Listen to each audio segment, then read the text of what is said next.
Abstract. This is a case study of right frontal arteriovenous malformation. Our patient was admitted to neurosurgical ward prior to the elective surgery. Our patient does not have any underlying disease. Before the surgery, patient major complaint was headache and moderately severe pain. After the surgery, patient experienced more to dizziness during a recovery phase. Hence, a holistic nursing care was given before and after patient surgery. Introduction of case study. Lola is a 21-year-old female patient, non-smoker and not taking any alcohol. She was a cashier at a supermarket. On her first admission in June 2017, her medical history was a not non-medical illness with thrombing, pulsatile headache at frontal region for 1 week, followed by increasing intensity of pain. Her CT brain showed right frontal intraparenchymal hematoma. She was diagnosed with a cerebral arteriovenous malformation. Her current admission was in October 2017 for surgery right frontal craniotomy and excision of AVM. This is our patient biographical data. Her name is Miss Lola. She was 21 years old female. She lived in Kampong Sinjam, Petrajaya. She was admitted to the hospital on 23 October 2017. The medical diagnosis is right frontal arteriovenous malformation.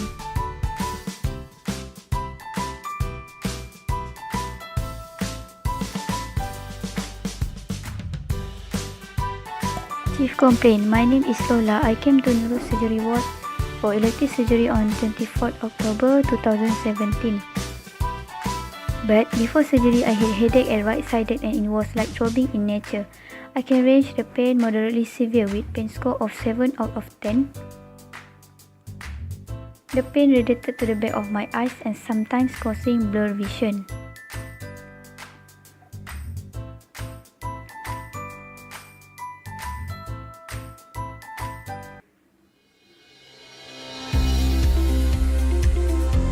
Presenting symptoms: headache at right-sided, throbbing in nature, and range moderately severe. The headache occurred when she was standing for a long time in a crowded situation. Patient complained pain radiated to the back of eye, causing blurred vision. No related symptoms such as fever or numbness. Bright light caused the headache. She lying supine in a dark room and took PCM to relieve the pain.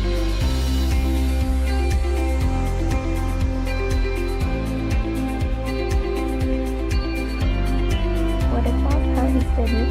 No past medical and physical history. Patient had immunization of the CT before. No allergic on food and medication. Patient lived family and worked as special external.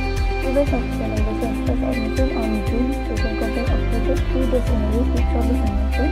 Second admission on September for elective procedure of cerebral palsy. Third admission on October for elective surgery of right frontal AVM on 24th October. For the assessment, review of system. Patient stated that headache, throbbing in nature and associated with pain at the back of eye about a few days ago. She denies anything but except for the neurologic complaint as heart pleasant illness. General appearance: young adult Malay female who appears to state age of 21. Patient and relates with the help of assistance from others. There's a cut wound on top. The vital signs show normal, but pain score 7 out of 10.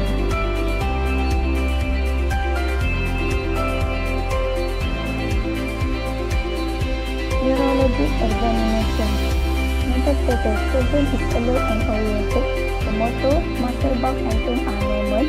Reflexes symmetric as the bicep, tricep, knees and ankle. Sensory to light touch. Coordination with the automatic movement, but the gait is unsteady.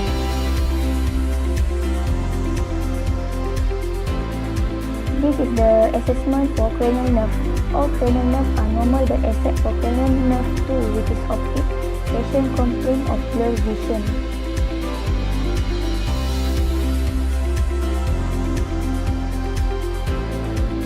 The result of cerebral palsy.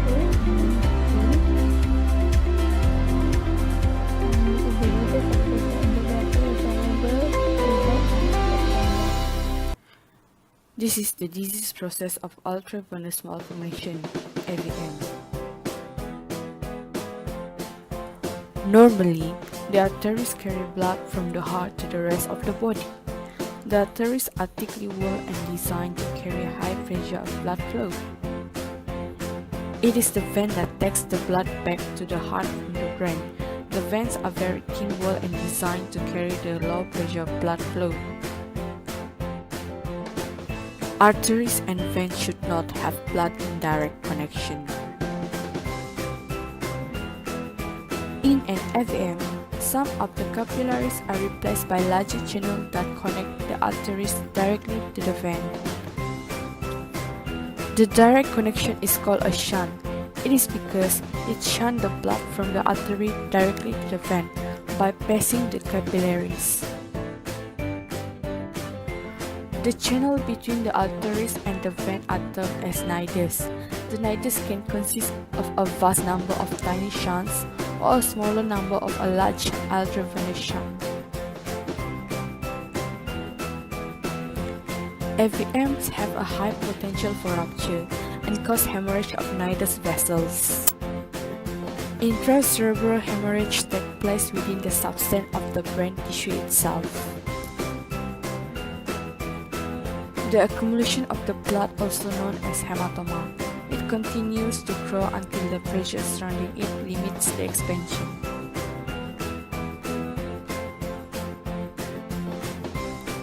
Intracerebral hemorrhage can have a devastating effect on brain function in affected individuals. The hemorrhage occurs within the brain substance where billions of neurons are densely packed together. As the hematoma grows, it twists and ruptures neurons along its path, causing massive irreversible damage. Hemorrhage destroys neurons and fragments of brain tissue.